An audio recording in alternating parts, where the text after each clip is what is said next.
As of January 18th, Bungie has completely overhauled the mod system for Lightfall. However, before that, I figured I'd give you guys a nice Omnioculus build for the Void Hunter that can help you in those endgame activities. Omnioculus is a phenomenal exotic for the Hunter, and it allows you to keep your team alive in a lot of those situations where you are under-leveled and the enemies can get overwhelming at times, allowing you to make your entire team invisible as well as give them resist. With this build, I'm going to build heavily into that resist and allow you to stay alive as much as possible.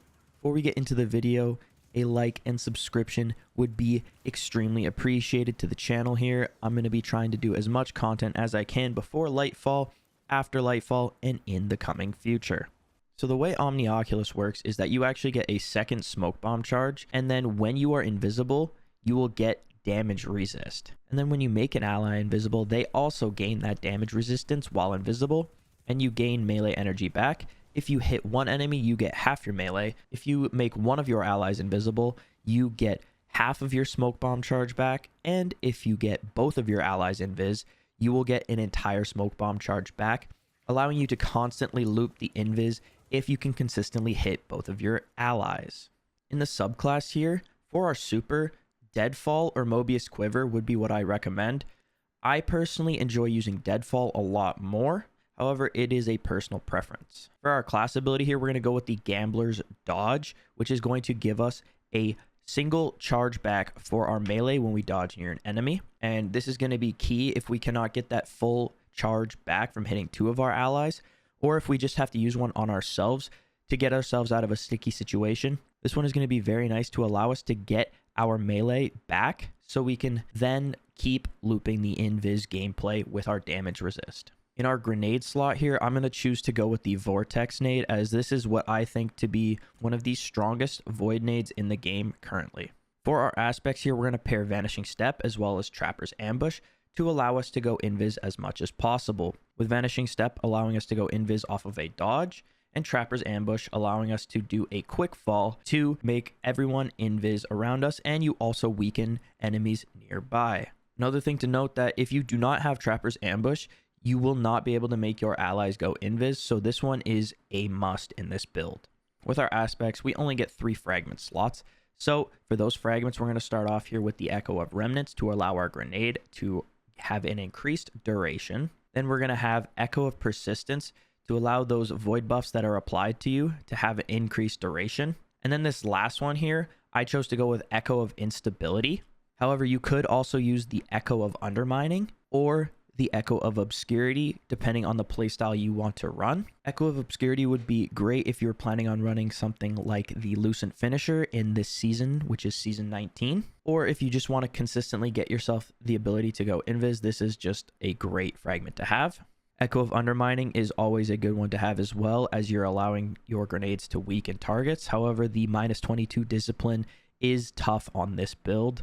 And then Echo of Instability allows us to get volatile rounds when we get an enemy defeat with our grenades, which I think is going to be one of the more beneficial ones. As your grenade is going to last longer thanks to our other fragment, we're going to be able to actually get those eliminations with our grenades, and that will allow us to get volatile rounds. And as we know, volatile rounds are quite strong.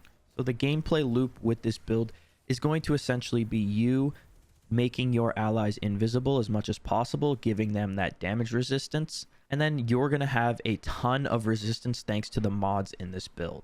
Before we get into the mods here, weapons are not going to be as important in this build. You can kind of use whatever you want, especially if you're running a GM, you can kind of just build around the champions in that. However, for our stats, you're going to want to go with 100 resilience, 100 mobility, and 100 discipline if possible. But I would recommend going for as high in mobility so your dodge is always up. Resistance, as the 40% damage reduction is just a no-brainer. And then discipline so we can have our nades back as much as possible, allowing us to loop those volatile rounds as much as we can with this build. Now let's move on to the mods here. On our helmet, we're going to be running Dynamo as well as Reaping Wellmaker. If you want to switch Dynamo out for a ammo finder, you are more than welcome to do that. This one just allows us to get our super a little bit faster when we dodge near an enemy, which we're going to be doing anyways to get our melee back. Reaping Wellmaker will allow us to get a Void Well to spawn when we use our class ability and then defeat an enemy with our weapons. On our gauntlets here, you're going to want to have stasis affinity so you can have grenade kickstart, and then you're going to have elemental time dilation as well. If you are needing to run some champion mods, you either take off your stat mod or you can take off grenade kickstart. It's up to you. On our chest piece here, we're going to be having Well of Tenacity, and then you could put a damage resist on there as well as a reserves if you want, or you could stack up 2 of the damage resist mods. On our boots here, we're going to run a second Well of Tenacity to allow us to have 11 seconds of damage resist times 3 thanks to Well of Tenacity and elemental time dilation stacking. If you are able to generate a lot of orbs of power, or if you have allies that are generating orbs of power, you could throw something like Better Already on, or even Insulation if your boots are the Void Affinity like mine. And then on our cloak here, we're going to be running Bountiful Wells as well as Double Bomber, which is going to allow us to get our grenade a lot faster when we use our dodge, again, which we're going to want to do quite a bit. And then Bountiful Wells will allow us to spawn 2 Void Wells when we get a kill after using our class ability thanks to Reaping Wellmaker. Overall, this build is a very beneficial one to use as a hunter in high level content, as you're just able to give your team that much more damage resist when it comes to those adds that are a higher level than you in things like GMs where you are 25 under light. This allows you to get in and out of sticky situations fast, get your teammates out of sticky situations fast, and as well as just take a lot less damage thanks to the ×3 resist. Now that's going to do it for the video. If you enjoyed, be sure to drop a like on the video, and if you want to come check out some more of my content, be sure to check out my Twitch and my TikTok. Both will be linked in the description below. I appreciate you guys watching the video. Hope you guys have a great rest of your day. Peace.